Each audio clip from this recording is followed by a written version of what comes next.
Good evening, welcome. I'm John. I'm a bookseller at Literati Bookstore in downtown Ann Arbor, Michigan.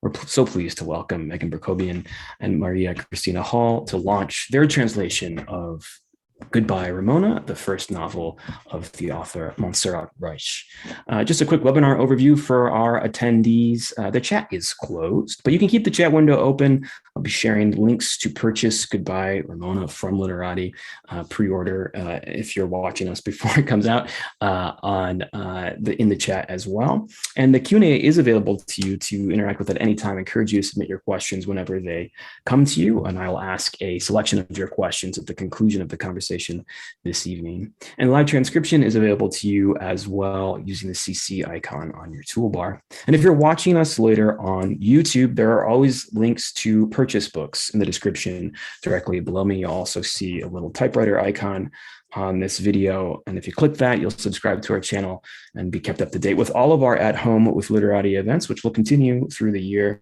as they become available to you on the channel. And as a reminder, you can shop for more books at literatibookstore.com to have shipped to your home anywhere in the United States. And if you live, of course, in Southeast Michigan or the Ann Arbor area, our doors are open to the public for in-store shopping. But most of all, we just like to thank you for your attendance this evening or this morning or this afternoon or much later this evening, depending on where and when in the world you may be joining us. So without further ado, I'll introduce our translators. I'll introduce the author of Goodbye, Ramona. Monserrat Roig was a novelist, short story writer, investigative journalist, and feminist activist, described by the poet Marta Pesaraldona as the first female total writer Catalan literature has had. Joining us to talk about her work in this novel, Megan Berkobien is an educator, translator, and organizer. She holds a PhD in comparative literature from the University of Michigan, is the founder of the Emergent Translators Collective, and María Cristina Hall is a Mexican-American poet, translator, and immigration activist. Her translations have appeared in Words Without Borders, The Offing, and Alchemy, among other outlets. Please join me in welcoming them to your living rooms. Hey everyone. Hi. Thanks for joining. I think as we start, we always like to talk about how we met, because we see translation as an embodied practice that's a social activity for us, since we co-translate, which is kind of different from how most people experience translation. It's like a completely solitary activity. So this is us. Do you want to talk about how we met? Yeah. So I think you first reached out to me right after I got a fellowship at ALTA, the American Literary Translators Conference. I had gotten it for Catalan, and you had said, oh, I applied for that too. And I was like, damn, I took her spot, because they're not going to take another Catalan person the next year. I don't know. We kind of became fast friends after that. Yeah, we did. And to me, I remember at Alta that I listened to your translations when you read Blanca Llum Vidal, who's this Catalan poet, and I was so mesmerized by how you used all that alliteration that was in the Catalan. And I don't know, I feel like when I read it in Catalan, I thought, oh wow, that would be really hard to translate, and then you killed it. I kind of gave that up. It was way too hard. It was really hard. Yeah, I don't know. I kind of right away, I saw your poetry. We were sharing stuff. I feel like we share a lot of poetic sensibilities. I also think, we talk a lot about, we've talked about before, like the question of race and the question of everything at Alta, and how difficult it is to break into literary translation if you don't present yourself in like a specific white English.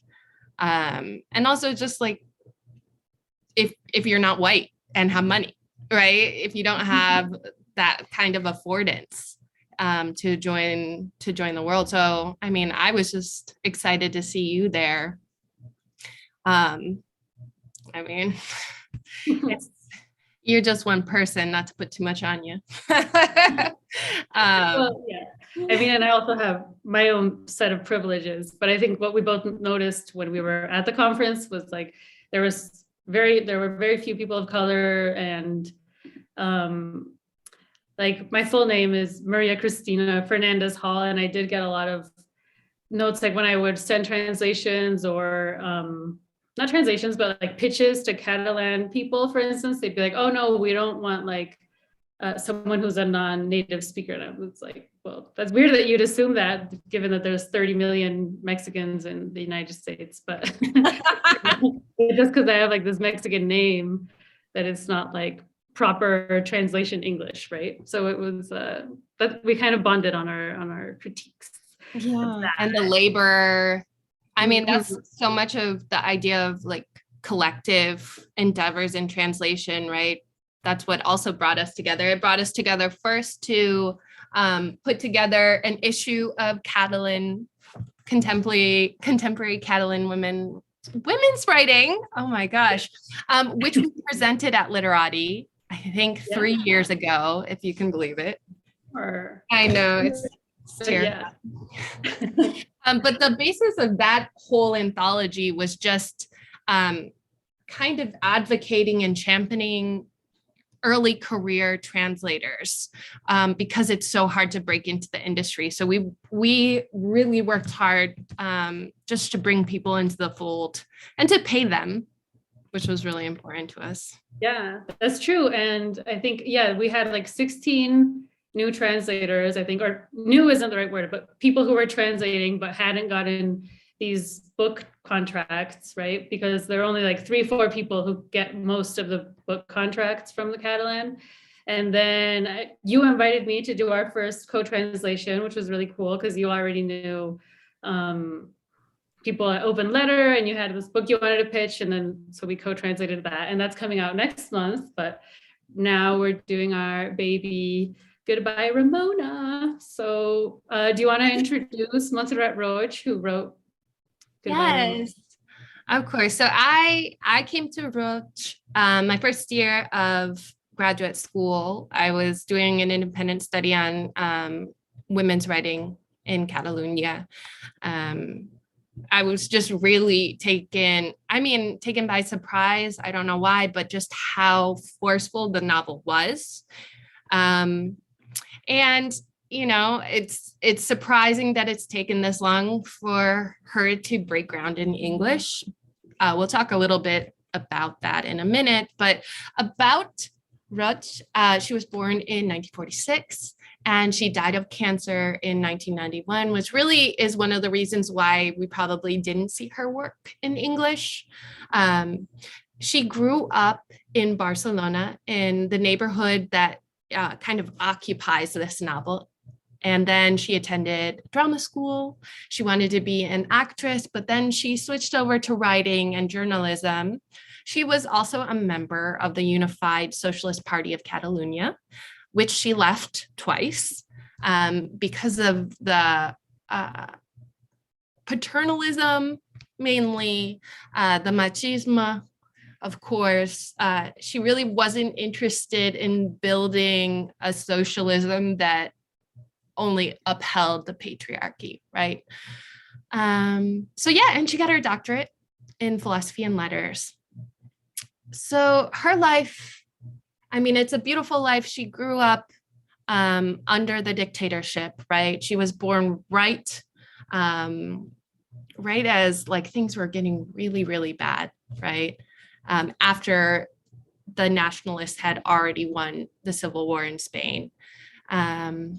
She was what her son called una gran chafadera, right? She wanted to speak with everyone. She wanted to be in conversation. And so when she lived, she was talking with neighbors all the time. Just kind of acquiring this oral historical memory that we've come to see in her journalism and also her novels. So she wrote a few journalistic pieces that are just absolutely beautiful. One is about Catalans in the Nazi camps. The other one, The Golden Spire, is about the siege of Leningrad. And she also did a very famous series of interviews of leading Catalans in the period right when things were leading up to the dissolution of the fall of the dictatorship, right? And so one of the things she said about writing novels is that it was so great because she could write about the things that she couldn't write in the news. But you see the historical events, figures from her life appear. And why Roig? Why now? I think for Christy and I, and for Tiago Miller, who translated a book of short stories last year or 2 years ago, I think it's her time because we're all leftists, right? I don't think it's a coincidence that we all came to her writing right now. It's in this big moment where leftist thought is on the rise again. It's taking hold, and that's really important for us, I think, to kind of forward that thought through literature and through translation. It's also the 50th anniversary of this novel, right? And so it's really important for, at least as translators, Christy and I, to show that there's more than just a couple big books in Catalan, right? We want to help kind of fill out that chronology because you can't really understand everything that's happened in the literature emerging now without understanding Roig's moment, right? And then, of course, she was a feminist. She was an activist. She helped put together with another really prominent feminist, Maria Aurelia Capmany. She helped to put together the first Women's Days in Catalonia, right? So they were, her and Capmany and other women were really interested in thinking about what a Catalan feminist socialism would look like. And I would say that project is still being undertaken, right? And we're taking it up. And then, of course, we want to mention Tiago Miller's translation of The Song of Youth, because if you love this novel, you're going to love that book too. Mm-hmm. Yeah, totally. Yeah, I think like today we have Belo Liz writing, Mireia Ponte, like so many women writing, and I think this is definitely one of the founding, not the founding fathers, a building block of this literature, right? Yes. Yeah, so maybe we can briefly talk about the book without giving away any spoilers for whoever's listening, since it hasn't launched in the US yet. This is Goodbye Ramona, relatively thick, nice book. And so yeah, the general summary is that it's got 3 generations of women, right? It's got the grandmother, who is alive like in the late 1800s, early 1900s, like right at the turn of the century. And she's living through the decolonization of Cuba. And I just recently was watching this documentary about Cuba, and slavery wasn't abolished there until 1886. So, I mean, Catalonia and Spain were, very much abetted by the Cuban economy and by slavery, right? And so they're living through like how they're going to transition from their glory days and everything. And the grandmother herself is also kind of a bit of I don't know if we should call her a fascist, but definitely has some ideas that are very challenging, right? And I think Roig presents them so clearly that her critique is very, it's very acute. And then there's the mother, the second generation, Ramona Ventura. So the nickname for Ramona is Mundeta. So it's kind of confusing. You see it like throughout the whole book, and the whole book is kind of confusing as to who's who, and that's kind of on purpose, right? And so she's living in the 30s, like through the anarchist bombings and through like the starts of the revolution and the republic and all of this stuff, right? And then there's the daughter, Ramona Claret, who's in the 60s, and she's living through the student movements and feminism, right? Yeah. So yeah, I mean, so what was it that drew you to this book, Meg, when you first read it, before you showed it to me? So I was really at that point, I was really into media history, and I was just one of my favorite parts of this book is the way that they integrate different medial styles in each section. So we see romance novels with the grandmother, we see magazines with the mother, and then we see records with the daughter, right? So they're in intimate conversations with these things. So for example, the mother, she is one of the really exciting chapters is kind of showing what it was like to live when the Second Republic was declared. And the Second Republic was this really like an liberatory moment, right? So the chapter moves between her thoughts and a magazine on fashion and kind of shows the clash between what it means to want a socialism that is liberatory and then what you're kind of imbibing, you know, through media. How about you? Yeah, I mean, and I think like the way you put it is super cool. And I know that you studied media a lot in your PhD, like Catalan media specifically. So it's kind of cool that you were drawn to that. And yeah, the fashion magazine part is interesting. Like they do have some like that sort of conservative voice of, is it called La Dona Catalana, that guy who's like explaining what you have to do and everything. But to me, I think it was the language and the various plots in this novel kind of propel you, and they really draw you in, even if you don't have a very in-depth understanding of Catalan history. Which, I mean, to me, this book kind of helped me learn a lot about it. But I was sort of like, I've read other books, watched documentaries, never fully understood what's going on because there's so many different little battles and periods and everything in Spain. So like, even if I didn't fully understand what was going on in that sense, I was completely drawn, and it was like a page turner to me in a way, and written super beautifully.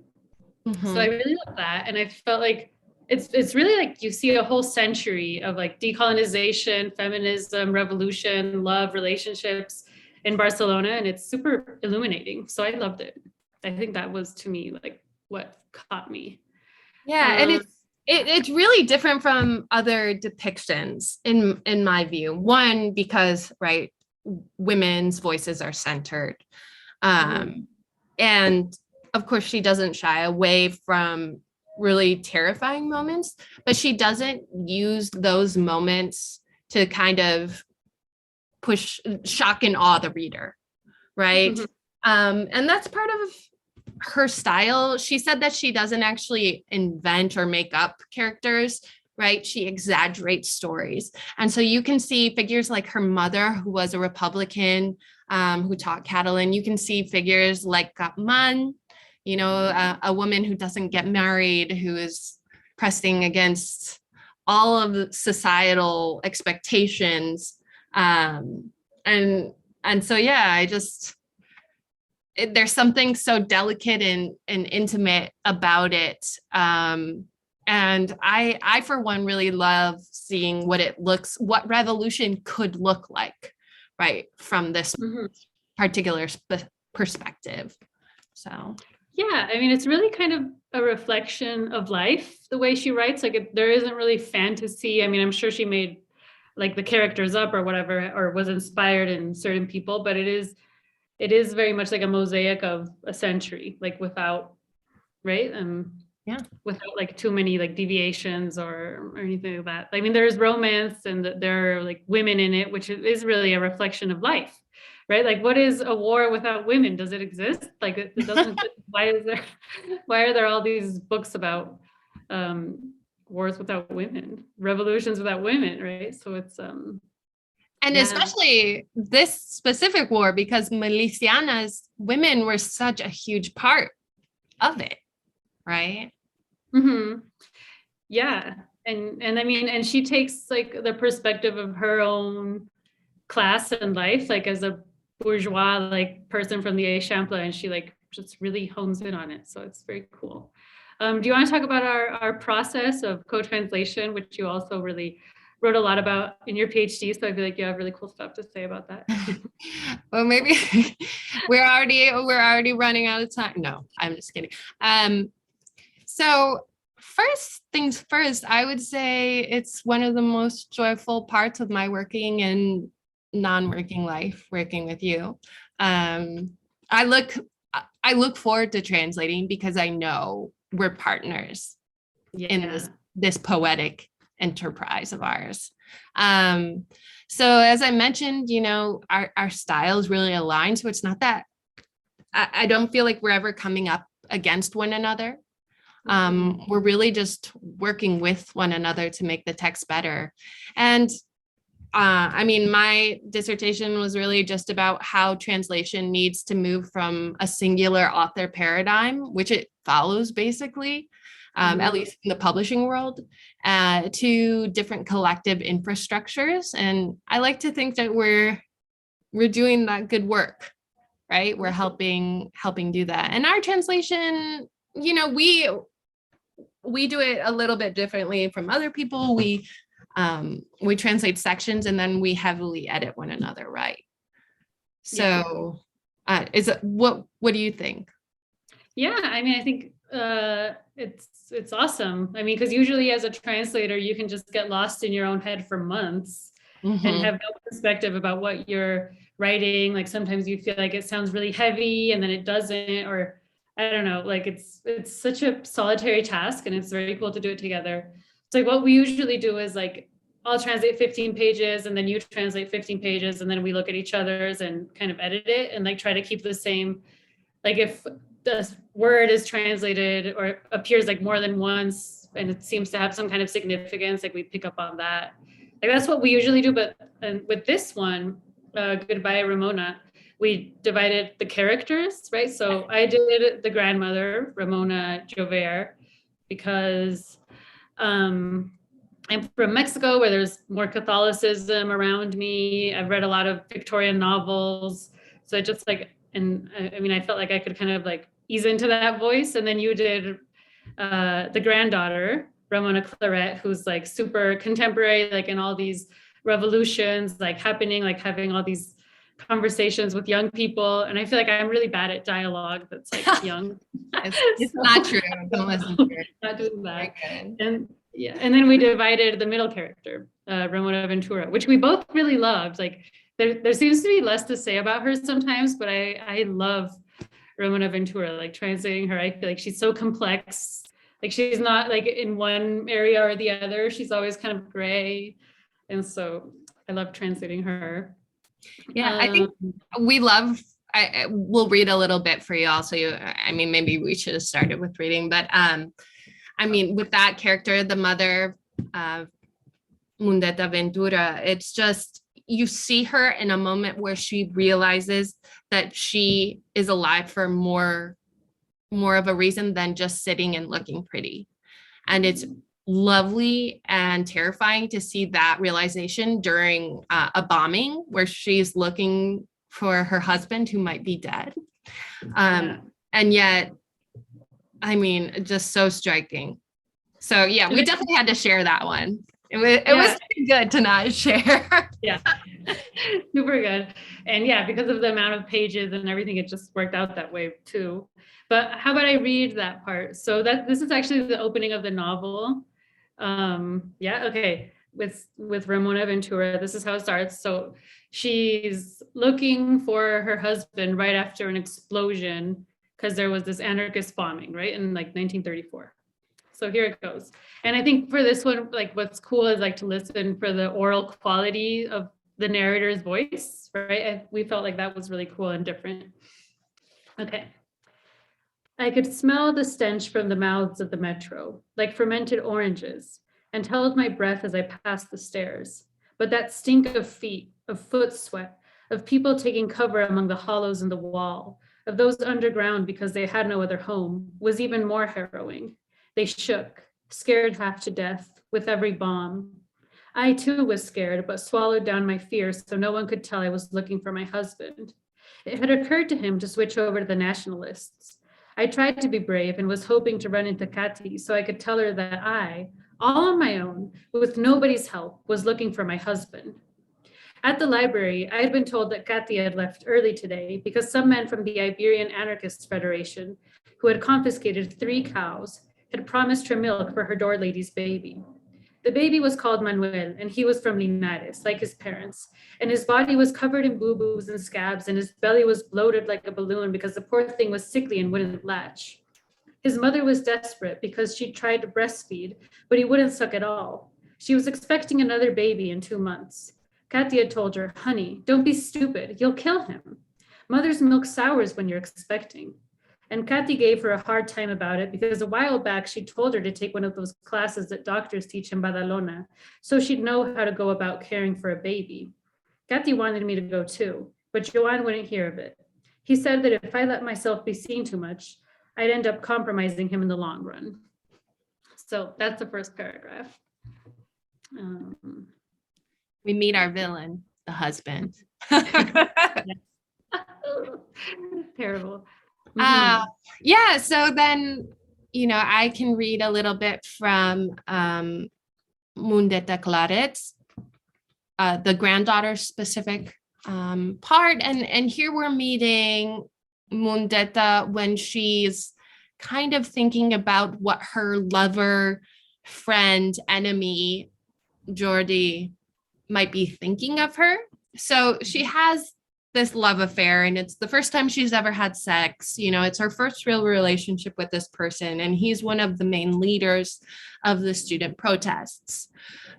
So she really feels dependent on him in a lot of ways, and throughout the book we see her kind of gain her own independence, and so a lot of what he's pushing is the free love idea, right?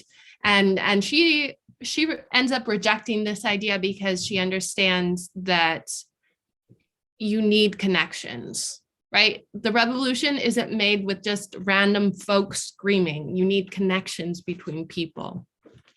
And so a lot of what the granddaughter, Mundeta Claret, talks about is feminism in radical spaces, right? It's also hard not to see Monserrat herself in this character, because it is a testimony to what she would have went through in a lot of ways. And so it is a critique of herself and, her own class, right? And so I am going to read just a little bit for you. So at this specific point, she is thinking about what Jordi thinks of her, right? So it's kind of her thinking in Jordi's voice. So it starts with, you'd make a great character in a novel, contradictory, snobbish, ambiguous. You, like me, are the residue of a world that hasn't yet fully decayed. But you're less vitriolic. Your class and station are more real. That's what they led us to believe. We're the beautiful ones, the young ones, the intelligent ones, that the world's within our reach. We can choose our own futures. And we don't realize that we're just miserable puppets, though exquisite and refined in our making, only good for our beauty. And your family, full of unimaginative Madame Bovary's, anguished Pilar Prims, down-home Regentas, is a first-rate literary arsenal. A neat, tidy, polished family. And with such a pristine past, with all the transparency of model post-war living, all intent on hiding your filthiness, your passions, wrapping your sadism up in civility and propriety. And how furious Mundeta would get when he said those kinds of things. She would have clawed him, hurt him if she could have, when he acted superior to her, like a man who knows he's wasting time on a fool from Eixample, as he'd say. A fool who was ready, despite her liberal friends, to accept the world as it was, as those in her station had first revealed it to her. Good thing you've got me around, he kept telling her. Mundeta would have liked to figure out why that love she felt for Jordi was something like resentment and admiration all wrapped up in one. He, who enjoyed bashing her with words, was one of those guys at university who was well practiced, with a certain cleverness and obstinacy in the art of verbal cruelty. But beneath the stream of harsh, contemptuous, cutting words, Jordi hid, out of insecurity or timidness, the unshakable pleasure of struggle, And who knew if his verbal cruelty was just a front to shelter himself from other, more primitive, chilling instincts? Mundetta didn't think there was a single person who didn't engage in verbal cruelty at the university. Everyone accused everyone else of what ended up making the accuser feel worse, of repression, of the silence, of unattached sex. Okay. Wow. Thank you. See, if you're a leftist and an organizer, it gets a little too real. So let's move on to the grandmother. Yeah. Yeah. Well, I loved listening to that. Thank you. Yeah. So, and then we have this scene, just a small excerpt to read it from the grandmother's diary, because most of her entries are, or maybe all of them, are in diary form. And so she kind of has this, her moralism is kind of very Catholic, and whenever she enjoys herself, she has this kind of like divine punishment happening, right? So I'm just going to read this nightmare scene that's from the back of the book. So it's not a spoiler. It's it's an excerpt that's printed here. So this is her nightmare. Its eyes foamed. Its ragged, blood-filled nostrils flared as its mouth let out a cadaverous breath. It had breasts and horns, and its face was like a woman's and a demon's all at once. It yelled at me and hugged me, and I could see my dead. My parents, my grandfather and Ciurana, all of them telling me I was a lost soul. And the monster, half woman, half demon, covered my chest with scratches and kisses, like love bites from hell. So that part to me is just so poetic and insanely scary at the same time. That, I mean, I think like Javert's voice, like she has such poetry, like, and I don't know if she even knows it, but she sees the whole world through the aesthetic realm, right? So I think like that's what really draws me to her voice. Yeah. I mean, the woman demon comes up a couple times. And it certainly, it makes me glad that I am not religious in a lot of ways. You don't get crazy hallucinations. I guess one thing I would kind of, or two things we can pick up on in these last few minutes, is one, the question of history, right? So a large argument of the book, we would say, is this idea of history with a capital H versus history with a lowercase h, right? And this has to do, right? So Roig is known as someone who recovered history, right? She did all these interviews. Her work on Catalans in Nazi camps was groundbreaking, right? And it led to real consequences, right? For people. And so this idea that there's a masculine, one real history with a capital H is kind of embodied in the character of Jordi, the lover enemy of the granddaughter. Although he's in exile, right? His parents moved from Catalonia to Mexico after the Civil War, we know, and he's come back now, right? And he wants to kind of like fight for his country.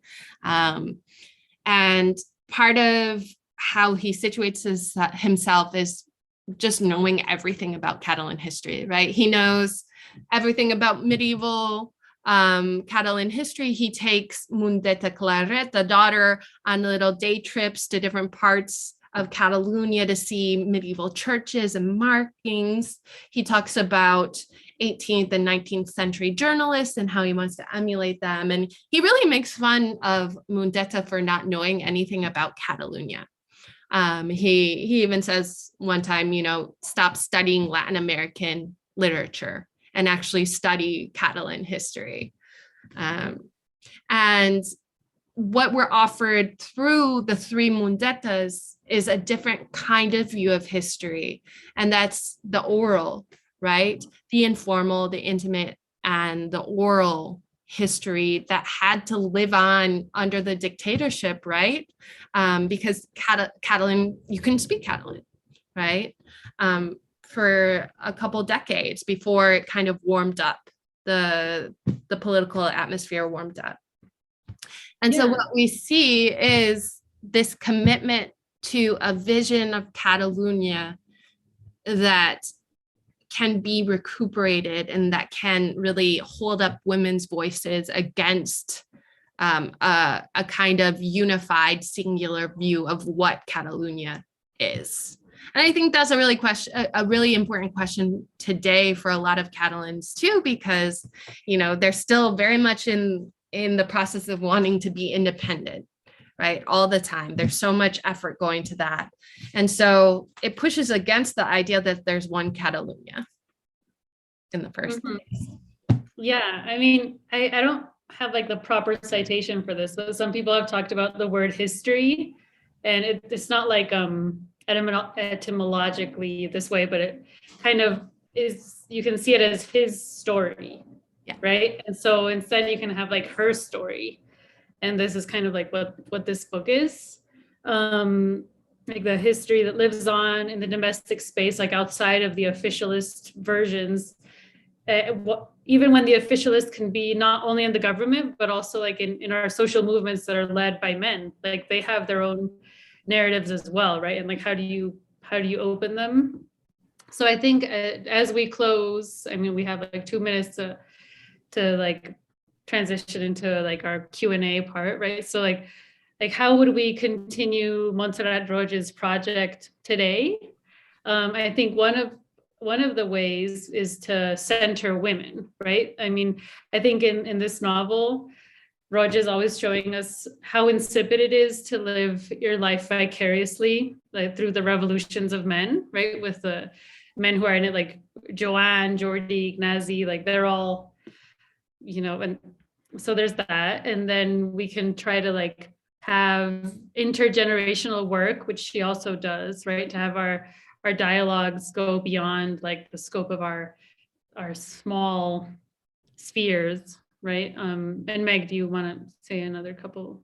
Yeah, I think we have a few more minutes, but this intergenerational thing is something I am constantly thinking about, especially here in the US, thinking about movements. But one of the things about the novel is that there's only, I think, one section where all three Mundetas are actually in conversation, right? So a lot of the novel is actually showing how generations have a really hard time talking to one another and connecting. So the granddaughter knows basically nothing about her grandmother, right? Especially the like sexy parts of her life, right? Which I don't want to spoil.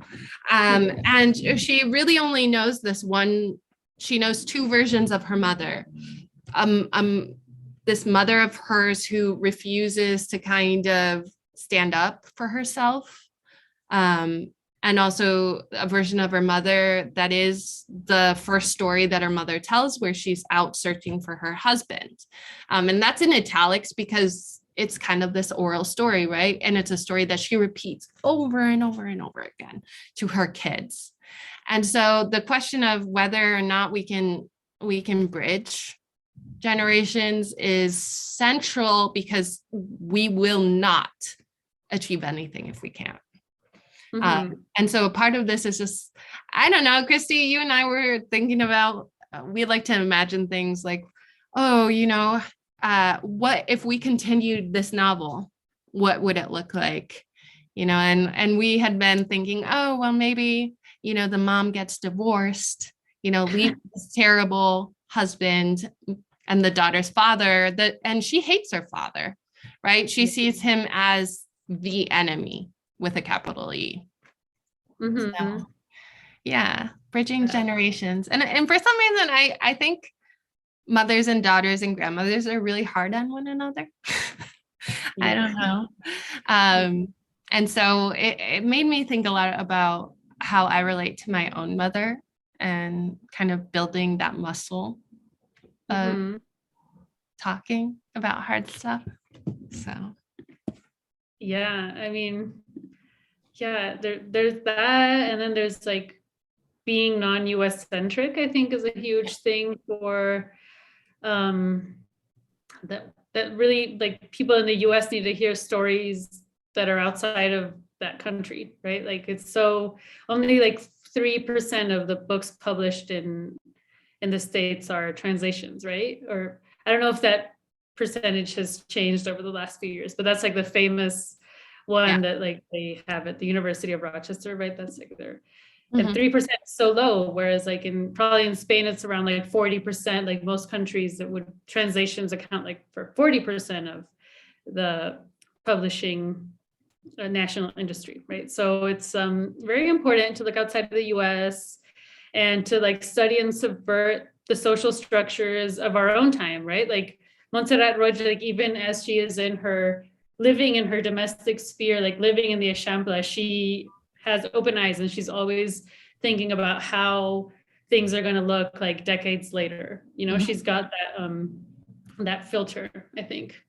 So yeah, I think we're good. I don't know. Do you want to say anything else, or should we invite John back in? Well, thank you, Literati. Thank you, John. Thank you, John. Yeah. If there are any questions.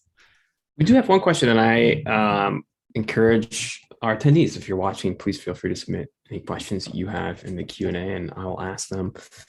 Susan writes in, could you describe the research that went into understanding the political and social aspects of the time beyond the text of the novel?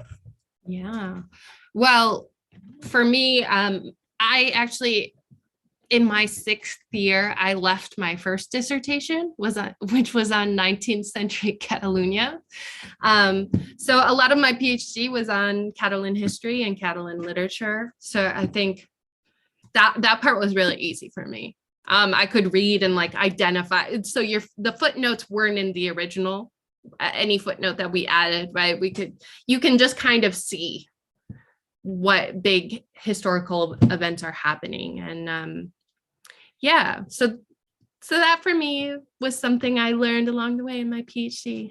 How about you, Christina? Yeah. I guess there was a lot of stuff because there were so many events in this book. Like there's the huelga, right? What is that called? Sorry. Of the sugar. Do you remember that one scene? Like there are all these scenes where you have to like look something up historically, or even the bombing that happened at the beginning. Yeah, was the 1913 bombings. Then so they're all like real events. So we had to look up like very obscure kind of. I was kind of wondering as I looked up like that one huelga thing, I was like, I wonder if Monserrat Roig read the same news article as I'm reading online, because it was like some old like newspaper printed there. So you kind of wonder, like, because she wrote this like in the early 70s. So yeah, there was that, but then we also had to look up like all kinds of stuff, like embroidery patterns, you know, like different foods, all kinds of stuff in this novel. I feel like every other paragraph there was like some major thing you had to look up. So it was a lot of work, right? Like it was a lot of work, but you know, the political parts were kind of the easiest in a lot of ways. Like she calls herself the daughter of the Capuchinada, which is the Capuchinada was the student insurrection in a church, in a monastery. And it happened a couple years before May 68. And so she's very insistent that she is not a daughter of May 68. She is a daughter of the Capuchinada. So the uprisings in Catalonia in Spain, like that kind of pushed into May 68, the global May 68 in France, Europe, everywhere, right? Outside of Europe. That really tied in with pushing to end the Franco dictatorship, right? And of course, that wouldn't come for a few more years because there was heavy repression after the student uprisings. But eventually, I mean, they won. Mm-hmm. Yeah, but it's true that like the political information is more readily available online than a lot of other things. Like I remember there was one part about like the Japanese living room. Do you remember that? Oh, and, like, yeah. I was like, oh, did they really have Japanese living rooms? Yep. That was a trend. That was the style. 1900s, like in Catalonia, people had Japanese living rooms, and there are a few paintings like in the museum in Madrid, the big one, the Sofia, whatever it's called, and with these Japanese living rooms, and so that's kind of how we got to seeing, oh my gosh, they do have these there. So it was a lot of research in this novel. Thank you. We don't have any other questions currently. I'm happy to turn it back over to you if there's anything you want to ask each other that you didn't get a chance to or return to. And then I'm happy to pop back on. If people have additional questions, please feel free to submit them and I will ask them for you. Yeah, ask us anything. Also, okay, Christy, I have a question. Are there any parts that you would already change? Any words that stick out in your memory? Because like notoriously being a translator is so difficult because the next day you want to change it. So once it's already published, you're like, fuck, I can't change it. I mean, we translated two things at the same time. We were doing this and we were doing a cookbook. And for the cookbook, I do have like more things where I'm like, oh man, like why? But for this one, I feel like I really like all of it. There was one thing that my mom noticed is that I wrote this part actually yoke wrong. Like we were talking about the yoke of like pulling an ox. Oh yeah. Spelled without an L. And I wrote it like an egg. An egg? Oh, I love that air. So I was like, oh, okay. What about you? Air. Well, they didn't make it, but I really like the rhythm in it. I feel like it's awesome. Like you can just read any paragraph and you'll be kind of taken. So I like. What about you? I know I asked it, but now I don't really have an example. It is a very tight translation. And yeah, I can't say that of every translation I've ever done. Let me say that. We really looked over like 5 times, right? I mean, it was, yeah. Yeah, I really like translation. Maybe we can talk about our upcoming stuff. Yeah. Buy your books at Literati. Very cool. So apparently, like some people had ordered theirs, and I kind of forgot that it doesn't launch in the US until July 15th. So if you haven't gotten your copies, like we haven't, that's why it hasn't launched yet. But yeah, we're translating another book now. September and the Night is the potential title, also coming out with Fum de Stampa Press. It's about like a post-climate change world, right? Well, kind of. Or like a very hot world. What does post mean? We don't know. But it's I think it's a really great novel because it's about a woman fighting to stop the expropriation of her family's vineyard. And she, her father can't really take care of the vineyard anymore. The government wants to buy out all of these farmers in the area so that they can build like a logistics zone, right? Just destroy everything for manufacturing and shipping. And she kind of like has her last stand. I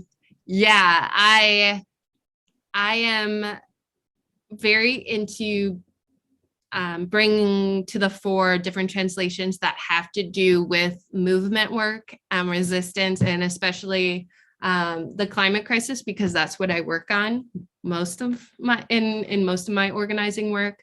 And it also just, my family is very much a family of the land. And so I feel a certain way about working with texts that have to do with the land. And then we're doing another one that has to do with the land for 2024. And that is also kind of about environmental degradation and what can be done, if anything, just like really keeping relations together during really like difficult moments. Yeah. A viewer wants to know if these are also Catalan books. Yeah, they're both from Catalan. Mhm. And then who the authors are as well, I think was the question, if that hasn't already been mentioned. Maybe I missed that. Yeah, let me pull them up. Yeah, so Maika Rafecas is the author of September and the Night, is Al Septembre y la Nit. And then Grisalda is the other one, and that is, Susana Rafat. yes, Yeah. Rafat. So they're both very contemporary, like, I mean, I wouldn't say like they're the most well-known people in Catalonia. No. It's just like Meg found them and then we read them and they were awesome. Yeah. I just like in English, I appreciate small publishing houses, independent publishing houses. So I'm always on the lookout, you know. Yeah. And then potentially next month, our new translation is coming out with Open Letter Books. It's called The Left Parenthesis, and it's with, that's by Muriel Villanueva. So that was actually our first co-translation, and it's really cool. It's kind of about a woman's relationship with a starfish after her husband dies. That's like kind of the vague summary, and it's very interesting, very cool. Autofiction. Yeah, exactly. Yeah. To synthesize a couple questions here in the Q&A, viewers are curious to know how these books become translation projects. In other words, Susan asked, you read these novels first without thinking about translation, and then they sort of, maybe they kind of stick in the brain as like, maybe this is something we should translate. And as well, how you've, Megan, I think you kind of sort of answered this question saying that you appreciate small presses. So I imagine you are sort of familiar with some of the small presses in Spain publishing these works and keeping, you know, up to date with what the independent publishing world on the continent is doing. So I mean, both of these were published. I'm pretty sure both of them were published by Labreu in Barcelona, and they are my go-to press. They have everything, and they also have amazing translations. I always get excited when I see a Catalan author is also a translator, because I know it's going to be good. Yeah. And then the other one was from, left parenthesis was from Miles Herbas. And that one we actually found in a catalog that had been published by Rajver. And they had like a catalog of all these excerpts translated into English. And they were kind of pushing them for like different publishing houses in the US. So for that one, I think Open Letter came to Meg. Yeah.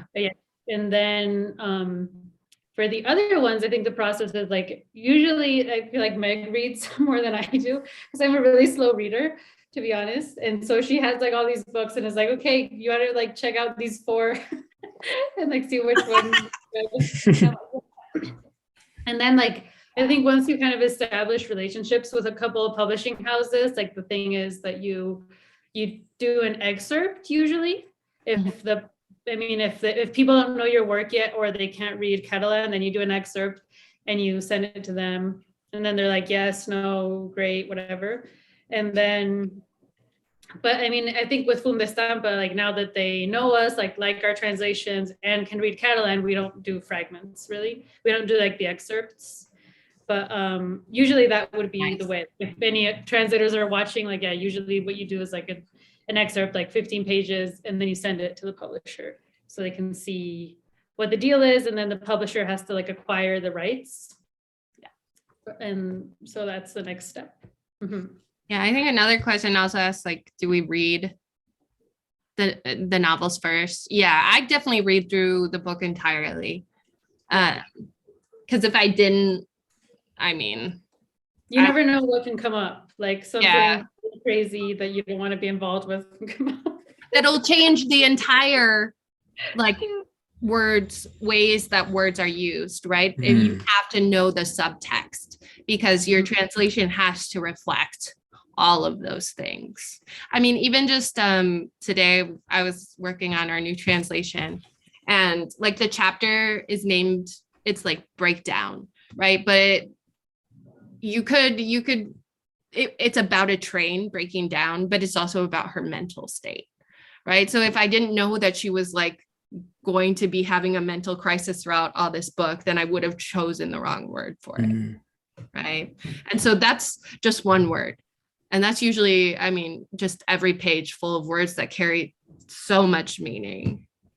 Yeah, I think the process of reading is kind of crazy because when we read Catalan, I feel like we understand everything, like, or we think we do. And then when you're in the translation, you're so illuminated, and there's so many like different fragments of like the puzzle coming together that you'd like see the book in like a huge complexity, like compared to just reading it.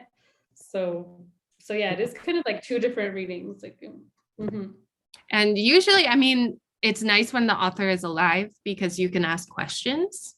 Yeah. With Roig's work, we actually, obviously, we couldn't be in touch with her, but we worked with a friend of ours who is a translator from Catalan to English. He was translating Shakespeare. Oh, wait, English to Catalan. Yes. He was translating Shakespeare at this time too. He's un crack. Yeah. So Yannick helped us with any words with words from like the 1900s or the 1800s, right? That we were like, we just really want to make sure this is right. Yeah. So like a contraction of seyus, which means to be a fish, but it was like fish. And we'd like, what does that even mean? Like to be a fish, and then like, how would you get from fish to be a fish? And it was a lot of research with that one. And it was also, it was weird because we had different versions. And so like his version was different than our version, and so we had to eventually choose. Anyways, it's boring if you don't. No. No, it's incredibly fascinating. I'm always fascinated by the work of translators. It is such this person who reads a lot of fiction and poetry in translation, you sort of just are experiencing the text in an immediate way and sort of not thinking about it. And then when you do have the occasion to hear translators talk about their work and their process, you realize the sort of like the double mind that is occurring in the text that you're reading, and the implications of that, and the care of the work to carry over so much political, social context as well. Certainly you sort of see how it goes wrong in the way certain translations are received, notably in recent history. And so, yeah, it's not boring at all. Just to say, but we've reached the top of the hour, and Megan, Maria, thank you so much for joining us at Home with Literati. Hopefully we'll have you in the store in the not too distant future for any one of these upcoming translations, which you'll find on Literati's shelves, but you can pre-order Goodbye Ramona. There's a link in the chat. If you're watching us on YouTube, there's also always a link in the description below me. Thank you both again for joining us. And to our viewers, thank you so much for joining us as well. We look forward to seeing you at the next event. Have a great night all. Take care. Thank you. Bye. Bye.